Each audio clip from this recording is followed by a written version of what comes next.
Hi, I'm Mary Hall-Rayford, and for the next 3 minutes, I want to give you something to think about. The last few days, we've had a lot of negative media attention on racism and violence and gun control. And I just want to take you back for a few minutes to think about the history of Black Americans in this country. From the time we were forcefully brought across the oceans in chains to build this country, we have been forced to deal with a total lack of respect from those who thought they were superior to us and did not want to recognize us as human beings. And instead, we were treated like animals. That was a tough period of time to go through, but we have proven for all the world to see that we are a strong people, courageous and determined to survive all sorts of injustices and inhumanities that people have directed at us. Moving forward after slavery supposedly ended, we then have attitudes that we were not deserving of anything. And so, there was a time when we were denied access to learning, denied access to voting. And even after some of these things supposedly ended, we still found ourselves in a situation where we were denied access to being treated like other human beings.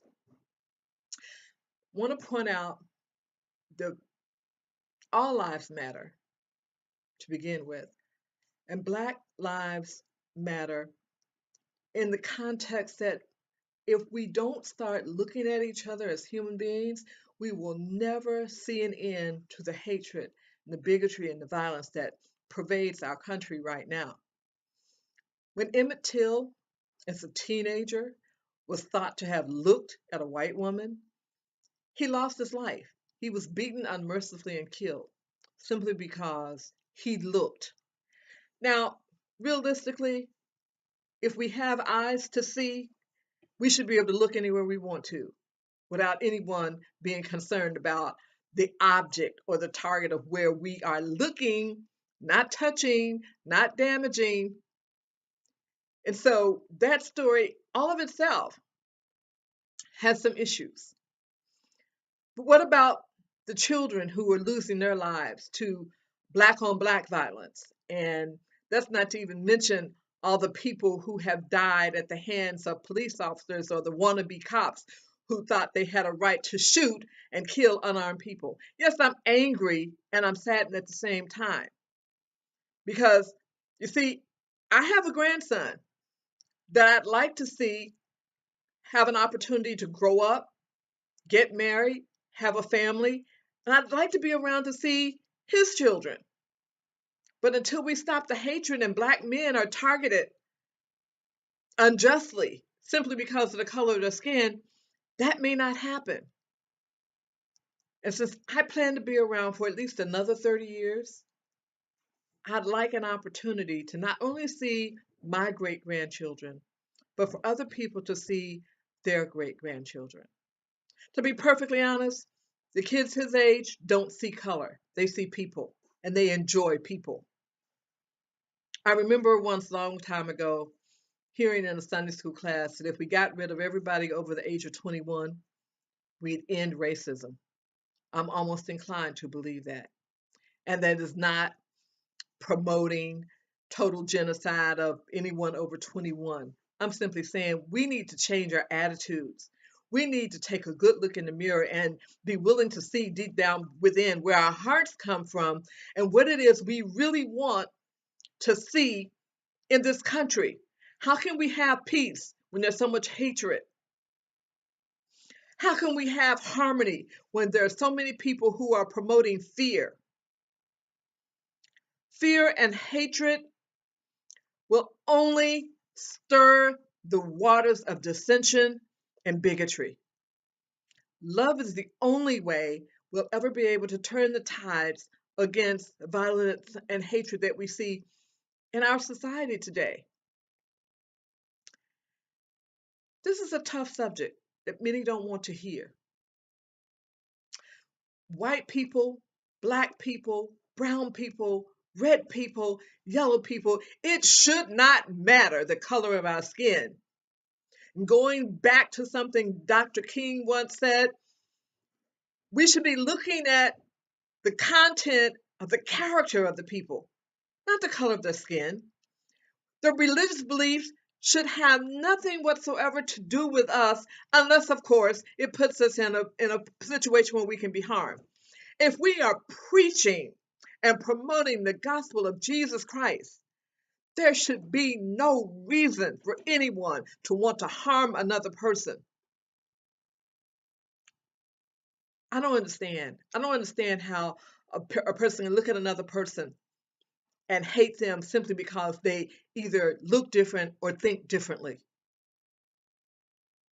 What happened to us as human beings?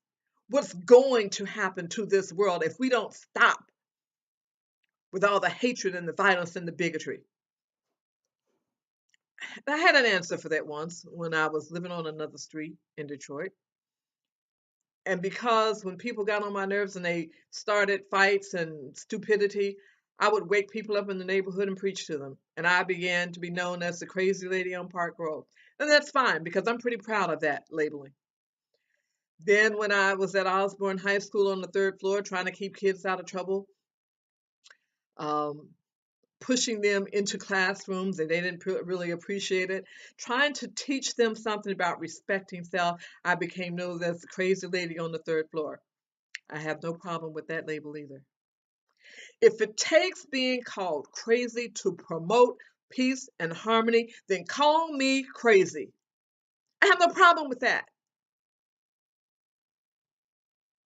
I'd love to see an environment in which we all just love so much that God's love would just overflow us and flood the nation so that we would have no room for fear or hatred. What a wonderful world this would be if it were flooded with love. Love is the only thing that's going to change our environment. Until we get an understanding of that, we're going to continue to see drive-by shootings where children who haven't had a chance to begin living are killed, where young men are mowed down with gunfire, where people who have a legitimate legal right to carry a gun are killed simply because of the color of their skin. Something has to change. And the change has to begin with each and every one of us. And I don't care if you're black, white, blue, yellow, green, it does not matter. If we want to see the human race continue to thrive and move forward, we must make a decision, and the decision must be to love. Embrace somebody who looks differently than you. Embrace someone who thinks differently than you, and think about the future of our children, our grandchildren, our great-grandchildren, and stop hating just because. I don't get it. I really don't get it. I've been mistreated because I'm black. I've been mistreated because I'm a female. Yeah, I understand I can't change people, but the one person I can change is me. If I had held on to all of those injustices and inequalities that I know firsthand, there's no way I could have moved forward and saw beyond what people thought of me to become who I am, who God wants me to be. And there is no reason why any of us should have to settle for being treated any less than anyone else. America, it is time to change the way we do things. It is time for us to look within and be willing to take off the blinders that we have placed over our eyes and over our hearts that we can't even see how we can treat people the same way we want to be treated. It's time for a change. And the only way we're going to get that change is to start with us. I implore you, and I've gone beyond my 3 minutes because I feel so passionate about this situation. I'll come back another time because I want you to meet some kids who look different, they think differently, but they are still kids worthy of love, worthy of an opportunity to soar as high as they can go. And I want you to remember this: God is love, and where there is love, there is no room for fear or hatred. Let's get it together, folks. It's time to make a change.